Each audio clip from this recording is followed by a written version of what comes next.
Hello my dear friends, welcome to YouTube my channel. कैसे हैं आप लोग?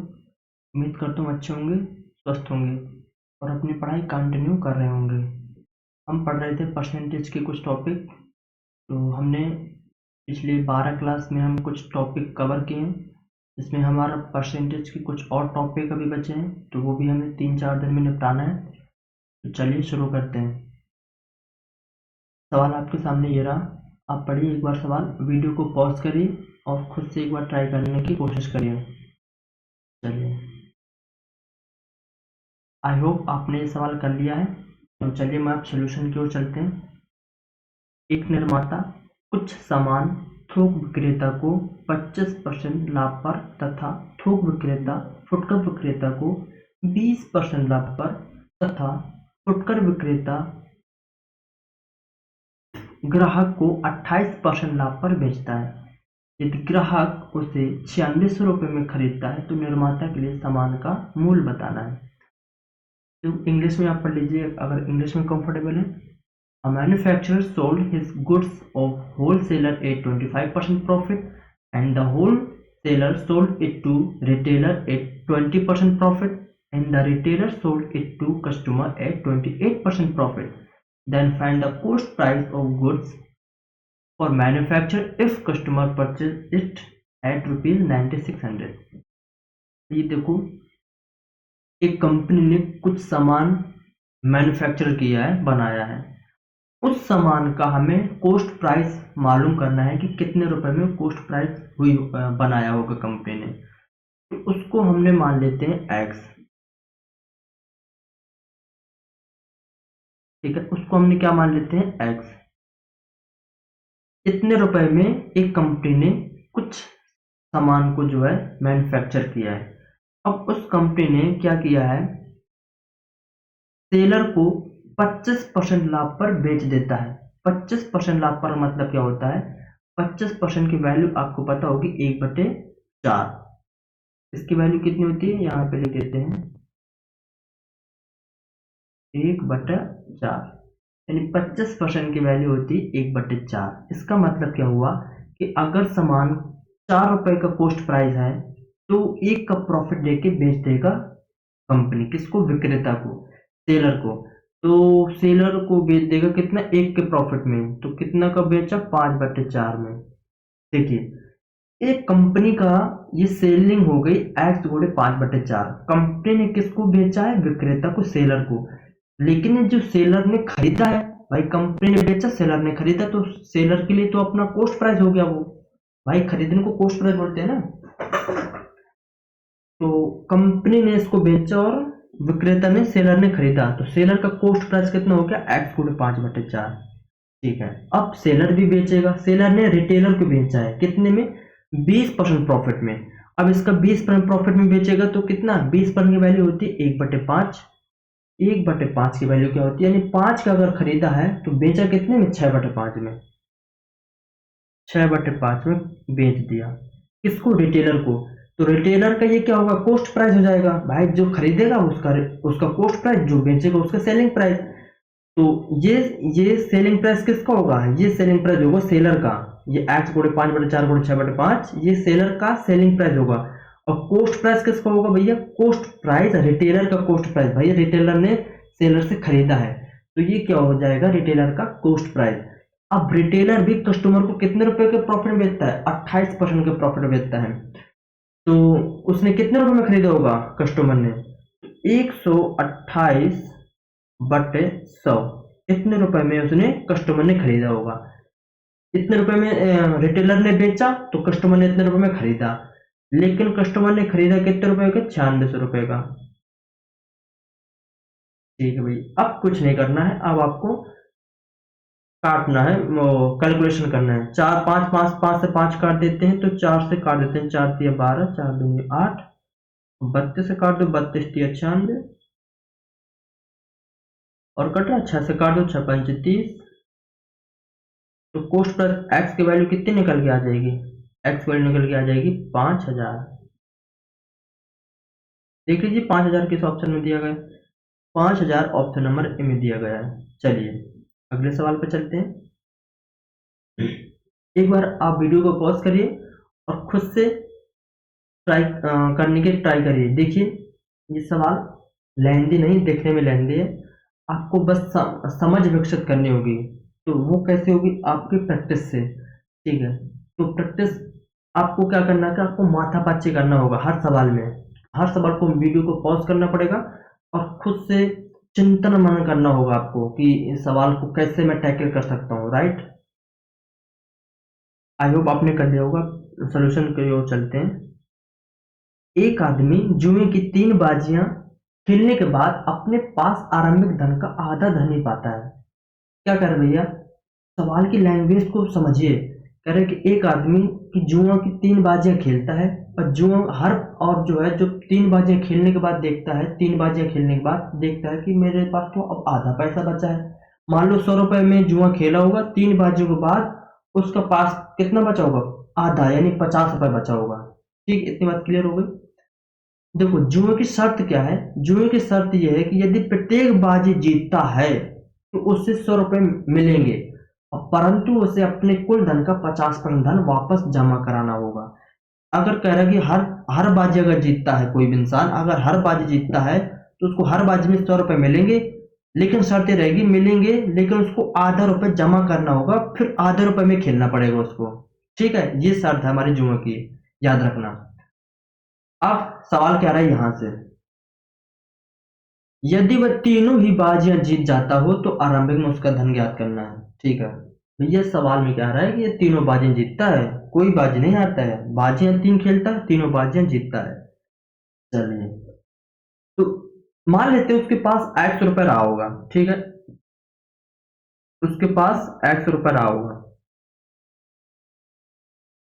मान लेते हैं उसके पास 800 रुपए रहा होगा।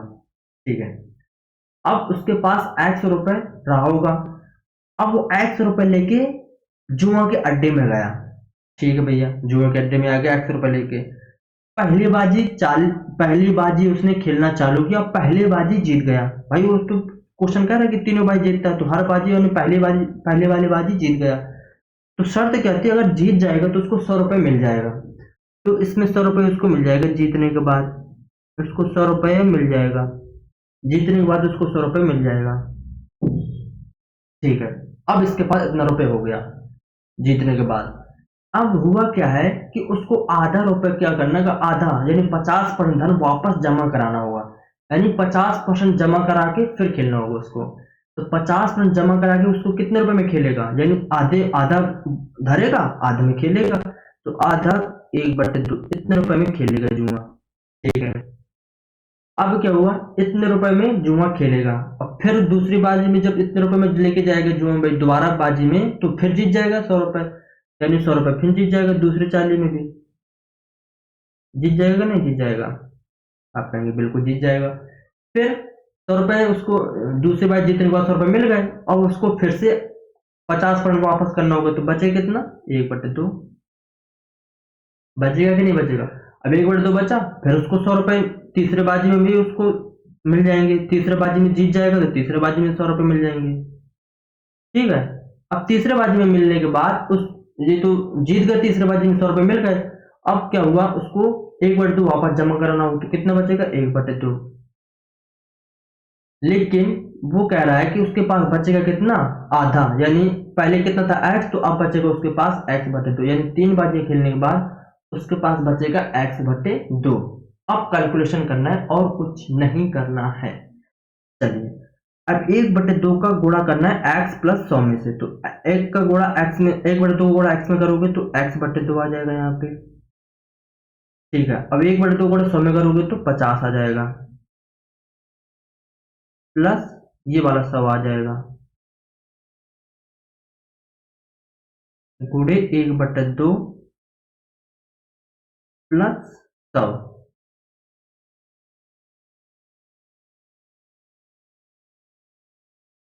ठीक है, फिर गुणे, अब देखो क्या करोगे,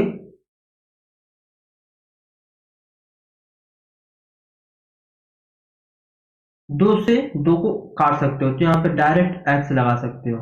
ठीक है, अब x/2 प्लस 50 प्लस 100, तो x प्लस 150 हो जाएगा, x/2 प्लस 150।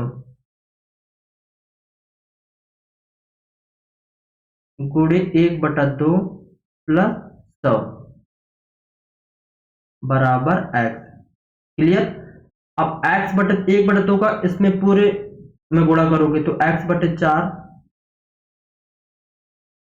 प्लस 75 आएगा। देखो 150 को 2 से डिवाइड करोगे तो 75 आ जाएगा, 75 प्लस 100 कर जाओगे तो 175 आ जाएगा यहाँ पे बराबर x।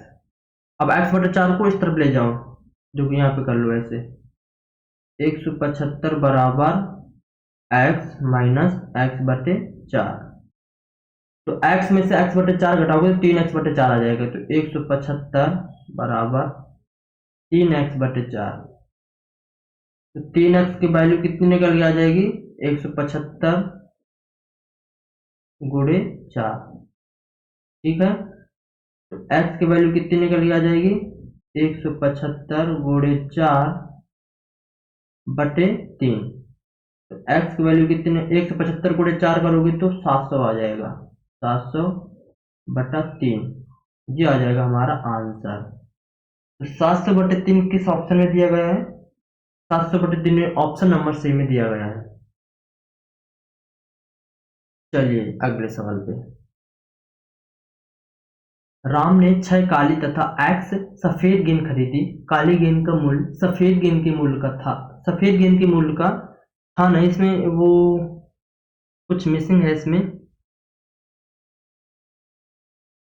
सफेद गेंद के मूल्य का 5/2 था, सफेद गेंद के मूल्य का 5/2, इसमें लिख देते हैं सफेद गेंद के मूल्य का 5/2 था, सफेद गेंद के मूल्य का 5/2 था यार। ठीक है, यानी सफेद गेंद का मूल्य का सफेद गेंद अगर 2 रुपए है, अगर सफेद गेंद का मूल्य 2 रुपए है तो काली गेंद का मूल्य 5 रुपए, ये कहने का मतलब है। बिल बनाते समय कर्मचारी ने गलती से गेंदों को पलट दिया, अदला बदला कर दिए, 2 गलत भाई बदल दिया, तो बिल की कीमत 45% बढ़ गई, तो एक्स की मान बताना है। ब्लैक एंड व्हाइट, तो ब्लैक गेंद कितनी है, पहले 6 और सफेद गेंद कितनी है x, यानी ब्लैक गेंद कितनी है 6 और व्हाइट गेंद कितनी है x। इनका मूल्य कितना है, इनका मूल्य है, व्हाइट गेंद का मूल्य 2 तो ब्लैक गेंद का मूल्य 5। अब बताओ कि उसके पास कितना खर्चा हुआ होगा, एक्सपेंडिचर निकालना है। एक्सपेंडिचर मतलब प्राइस इनटू कंजम्पशन, यानी कंज्यूम क्वांटिटी कितनी है 6 और प्राइस कितना है 5, तो खर्चा कितना हो जाएगा, खर्चा हो जाएगा 6x प्लस, नहीं 6 की वैल्यू 6 गेंदे और 5 के मूल्य 6 पंच 30, 6 पंच 30 प्लस 2x, इतना खर्चा निकल के आ जाएगा इनमें से। ठीक है, अब क्या करता है, अब क्या करता है, बिल बनाते समय कर्मचारी ने गलती से गेंदों को अदला बदला कर देता है, यानी 5 मूल्य तो इतना, ये 5/2, यानी ब्लैक का मूल्य 5 और व्हाइट का मूल्य 2 है, लेकिन गेंद अदला बदली कर देता है। गेंद अदला बदली यानी x आ जाएगा यहाँ और 6 आ जाएगा यहाँ पे, तो अब कितना प्राइस हो जाएगा, 5x प्लस 12, अब इतना प्राइस हो जाएगा। ठीक है, पहले का प्राइस ओल्ड वाला प्राइस इतना है और ओल्ड वाला खर्चा इतना है और नया वाला खर्चा 5x प्लस 12 है, ओल्ड वाला 30x प्लस 2x है, 30 प्लस 2x सॉरी। ठीक है, लेकिन कीमत कितनी हो जाती है, 45 पर, यानी 100 से 145 हो जाती है, पहले 100 थी तो अब कितनी हो जाएगी 145। कुछ नहीं, काट दो 5 से, 5 दूनी 10 5 45, 5 दूनी 10, 29 दिया होता है, 3 नम 27, 3 दूनी 6 7 8, 3 नम 27, 29 87 8 70 प्लस 29 दूनी 58x बराबर 20 पंच 100x प्लस 12 दूनी 24। अब देखिए भैया 870 इसको इसमें घटाओगे तो, और इसको इसमें घटाओगे, ठीक है, तो 42x आ जाएगा यहाँ पे, माइनस का 42x बराबर का माइनस का 240 में से 870 घटाओगे तो 0 4 5 6 7 और 8 में दोगे 6, माइनस से माइनस काट दो तो x बराबर, इसको बटे 42 कर दो, 7 छंग 42, 7 नम 63, 15 छक्का 90, एक्स की वैल्यू आ जाएगी 15। एक्स की वैल्यू कितनी आ जाएगी 15। 15 ऑप्शन नंबर बी में दिया गया है। Option number B is the right answer. सवाल क्लियर हो गया? चलो अगले सवाल पर। The total salary of A and B is ₹1500। A spent 90% of his income and B spent 80% of his income. The ratio of saving is 3:4. Find their individual salary बताना है। ठीक है, उनकी अलग अलग सैलरी बताएं। इंडिविजुअल मतलब होता है अलग अलग सैलरी। देखो देखो रेशियो हमें किसका दिया है? सेविंग का रेशियो दिया गया है, तो हम सेविंग से उड़ा देंगे। ठीक है, यानी देखो ए ने 90% खर्चा किया तो बचाया कितने? इनकम में से उसने 10% बचा लिया। ए ने अपने इनकम में से 10% बचा लिया। बी ने कितना बचा लिया? बी ने 20% बचा लिया। भैया बी ने इनकम में से 20% बचा लिया। ये हो गया बचने यानी सेविंग का रेशियो। सेविंग का रेशियो कितना है? 3/4। अब देखो परसेंटेज से परसेंटेज काट, 10 दूनी 20 काट लो, 2 दूनी 4 काट लो, यानी ए अनुपात बी बराबर 3/2 आ गया। यानी इनकी इनकम आ गई 3/2। इनके ए और बी की इनकम का रेशियो कितना हो गया? 3/2। तो दोनों का अगर जोड़ दोगे 3 2 5, इनकी इनकम दोनों कितनी होगी? 3 2 5। 5 की वैल्यू कितनी है? 1500। 5 की वैल्यू कितनी है? 1500। तो कितने का मल्टीपल है? 300 का। 300 का तो 300 को इसमें गुणा कर दो, 3 तरफ का 900 आ जाएगा यहाँ पे। ए की बी की आ जाएगी 300 को 2 से गुणा करोगे तो 600 आ जाएगा।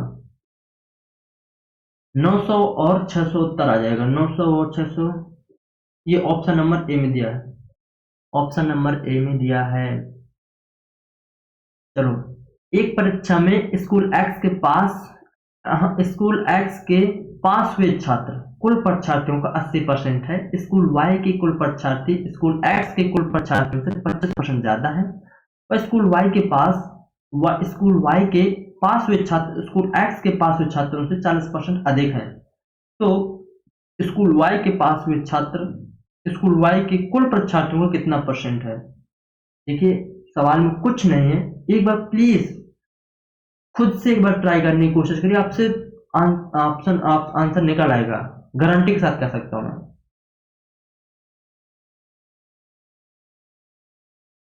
चलिए अब चलते हैं। एक परीक्षा में स्कूल एक्स और स्कूल वाई है। स्कूल एक्स है और स्कूल वाई है। स्कूल एक्स में हम मान लेते हैं कि टोटल स्टूडेंट हुई है 100। तो वाई में कितने होंगे? वाई में कह रहा है स्कूल एक्स के पास हुए छात्र कह रहा है कि स्कूल वाई के कुल परीक्षार्थी स्कूल एक्स कुल परीक्षार्थियों से 25% ज्यादा है। तो इसमें कितने होंगे? 125। ठीक है, यानी टोटल परीक्षार्थी कितने हैं एक्स में? स्कूल एक्स में 100 और वाई में कितने? 125। ठीक है, स्कूल एक्स में परसेंटेज पास होने का परसेंटेज कितना है? 80%। यानी 100 में से 80 लड़के पास हो गए। ये कितना हो गए? पास। 100 में 80 लड़के पास हो गए। और स्कूल में कितने लड़के पास हुए? स्कूल में कह रहा है स्कूल में वाई के पास हुए छात्र एक्स के पास हुए छात्रों से 40% अधिक है। यहां से पढ़िए, वाई के पास हुए छात्र स्कूल एक्स के पास हुए छात्रों से 40%। भैया 80 तो पास है स्कूल एक्स में, 80 का 40% अधिक है वाई में। तो 80 का 40% 8 चौको 32, यानी 80 प्लस 32 करोगे तो 112 आएगा। 112 वाई में पास हुए हैं। अब क्या परसेंटेज निकालना है? तो वाई के कुल परीक्षार्थियों कितना परसेंट है? वाई के पास हुए छात्र 112, कुल परीक्षार्थी 125 गुणे 100 करोगे तो 25 पंचे 125, 25 चौको 100, 112 को गुणा 4 में करोगे तो 448 बटे 5 करोगे तो 5×40, 4 5 45, 3 आ जाएगा, 5 जगह 30, 89.6, 89.6 आंसर ऑप्शन नंबर डी। चलिए, एक परीक्षा में 40% छात्र गणित में फेल हुए, 30% छात्र हिंदी में फेल हुए, 50% अंग्रेजी में फेल हुए। यदि 25% छात्र गणित व इंग्लिश में फेल हुए, 15% छात्र इंग्लिश व हिंदी में फेल हुए और 22% छात्र हिंदी व गणित में फेल हुए। यदि 13% छात्र तीनों विषय में फेल हुए तो तीनों विषयों में पास हुए छात्रों का परसेंट ज्ञात करना है। एक बार पढ़िए और समझिए। ठीक है, आपने समझ लिया होगा। देखो, इन सवालों को हम वेन डायग्राम के हेल्प से इस सवाल को बिल्कुल 10-15 1 मिनट के अंदर अंदर 40-50 सेकेंड के अंदर अंदर तोड़ देंगे। ठीक है, इन सवालों को हम वेन डायग्राम से ही करते हैं। तो वेन डायग्राम बना लेते हैं। ठीक है, कौन कौन सा वेन डायग्राम बनाना पड़ेगा भैया? मैथ का बनाना पड़ेगा और इंग्लिश का बनाना पड़ेगा और हिंदी का बनाना पड़ेगा। मैथ, हिंदी और इंग्लिश का बनाना पड़ेगा। देखिए, हमने यहाँ पे वेन डायग्राम बना लिया है। हमने मैथ का सर्कल ले लिया है और हिंदी का सर्कल रेड वाला ले लिया है और इंग्लिश का सर्कल ब्लू वाला ले लिया है। मैथ का येलो और हिंदी का रेड और इंग्लिश का ले लिया है ब्लू। अब देखिए, क्वेश्चन कह रहा है कि एक परीक्षा में 40% छात्र गणित में, 40% छात्र गणित में, तो हमने गणित में कितने ले लिया? 40%। ठीक है, और 30% छात्र हिंदी में, 30% छात्र हिंदी में, तो 30% छात्र हमने हिंदी में ले लिया। ठीक है, और देख लेते हैं। अब 50% अंग्रेजी में फेल हुए, 50% अंग्रेजी में फेल हुए। देखो, इस सवाल से हम 4-5 आंसर निकाल लेंगे। ठीक है, एक सवाल से हम 4-5 आंसर निकालने का कोशिश करेंगे। मैंने आंसर यहाँ पे लगा भी रखे हैं, ये देखो 1 2 3 4 5। हम इन सवालों से 5 टाइप के आंसर निकाल सकते हैं। ठीक है भैया, पूरा सवाल पढ़ लेते हैं एक बार। अब कह रहा भैया, यदि 25% छात्र गणित व इंग्लिश में फेल हुए, 25% छात्र गणित व इंग्लिश में फेल हुए, गणित इंग्लिश है ना, गणित और इंग्लिश में 25%, तो गणित और इंग्लिश ये 25%, 25% मैथ और इंग्लिश में फेल हुए, 25% यहाँ पे फेल हो गया। और देख लेते हैं एक बार। 15% छात्र इंग्लिश व हिंदी में, 15% इंग्लिश व हिंदी में, ये 15% इंग्लिश व हिंदी में। और देख लेते हैं, 22% छात्र हिंदी व गणित में, 22% छात्र हिंदी व गणित में, 22% छात्र हिंदी व गणित में। सवाल समझ में आया? और 13% कह रहे तीनों विषय में फेल हो गया। ठीक है, सर्कल का मतलब समझना भैया। देखो, जो रेड वाला सर्कल है, ये रेड वाला सर्कल और ये येलो वाला सर्कल, ये जो बीच का ये इंटरसेक्ट हो रहा है, ये वाला, ये इतना चीज जो ये सर्कल हो रहा है, इसका मतलब कि मैथ और हिंदी की बात चल रही है। इतनी जो चीजें हो रही हैं, मैथ और हिंदी की बात चल रही है। ठीक है, इसको रिमूव कर दो। ये बात क्लियर हो गई आपको?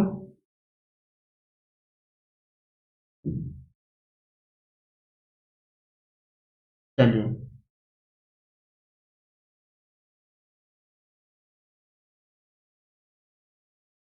देखिए, हिंदी में 30%, 11% और 22%। ठीक है,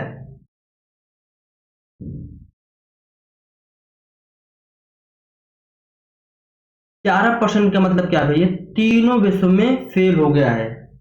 13 का मतलब 13% मतलब तीनों विषय में फेल हो गया है। तो हमने मैथ और क्या लिखा, मैथ और हिंदी में फेल होने के वाले निकालेंगे और इंग्लिश और हिंदी में फेल होने का निकालेंगे और इंग्लिश और मैथ का फेल होने का निकालेंगे, 2 विषय का निकालेंगे। ठीक है, तो एक विषय में फेल होने वाले, देखो यहाँ पे कितना आएगा? 13 और यहाँ पे 30 है, तो यहाँ पे कितना ले लिया जाना चाहिए भैया? 13 और यहाँ पे ले लिया जाना चाहिए मैथ और हिंदी 13, 22 में से 13 चलेगा, यानी कितना? 13, 7, 8, 9, यहाँ पे आ जाएगा 9%। ठीक है, मैथ और हिंदी 22% फेल हुए हैं, 13% ये कवर कर लिया, तो 9% ये आ जाएगा। 9, 10, 11, 12, हाँ 9%। अभी देखो, पूरा 13 9 कवर हो गया ना, मैथ और हिंदी का 23% पूरा कवर हो गया 13 और 9 से। चलिए अब सेम इसी तरीके से इसको करेंगे। 11 ये कवर कर लिया तो ये कितना बचेगा, 15 में से 2 बचेगा। 11 ये कवर कर लिया तो 25 में से 11 चले जाएंगे तो कितना हो जाएगा, 7 5 12, 12 ये हो जाएगा। चलिए अब मैथ में कितना 40, मैथ में 40% फेल होते हैं, मैथ में 40% फेल होते हैं, तो इसमें कितना जोड़ के देखो, 9 12 9 कितने, 21, 21 13 कितने हो जाएंगे, 21 और 13, 3 1 4, 2 3 1 4, 44, 44 हो जाएंगे। और नहीं, 13 12 कितने, 25, 25 10 35, 13 12 25 और 25 10 35 34, यानी इसका पूरा सर्कल येलो वाला सर्कल में कितना है, 34, और होना कितना 40, तो 6% आया भैया, 6%। 6% ये आया कि एक ओनली मैथ में बस 6% फेल हुआ है। ठीक है, अब हिंदी में कितने परसेंट फेल हुए, हिंदी में वो पूरा कितना 30% से, इनको जोड़ के 30 से घटा दोगे तो 13 14 15 15 25 24, 24 30 में से 24 घटाओगे तो 6% हिंदी में फेल हो गया है।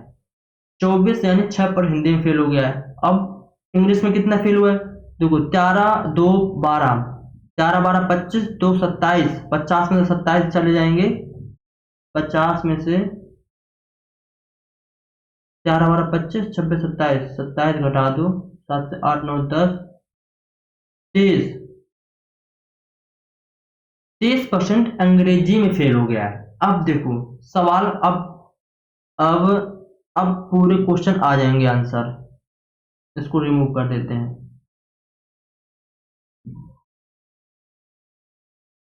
देखिए अब ऑप्शन नंबर 1 नंबर में क्या कह रहा है, परसेंट ऑफ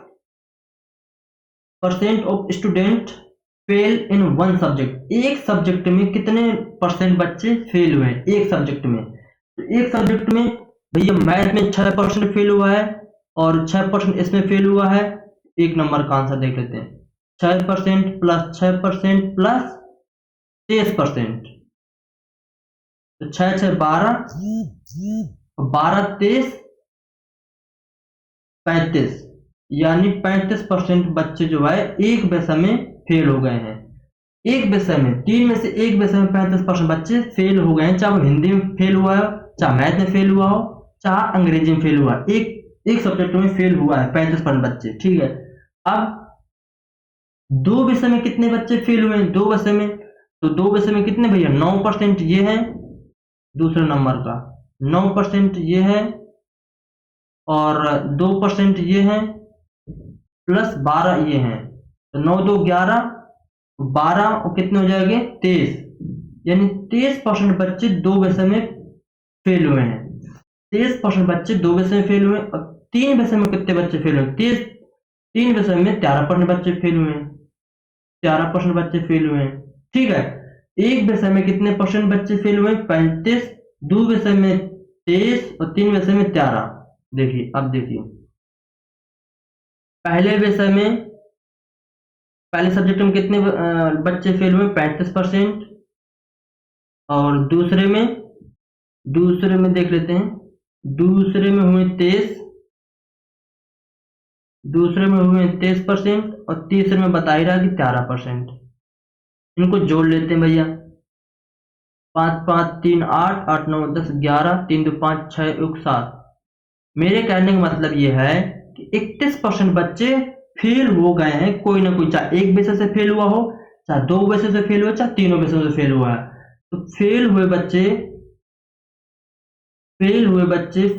बच्चे कितने हैं, फेल्ड बच्चे हैं भैया 31%। अब 31%, अब पास कितने हुए होंगे, तो 100 माइनस 71%, यानी 29% बच्चे जो है पास हो गए हैं, 29% बच्चे क्या हो गए, पास हो गए हैं।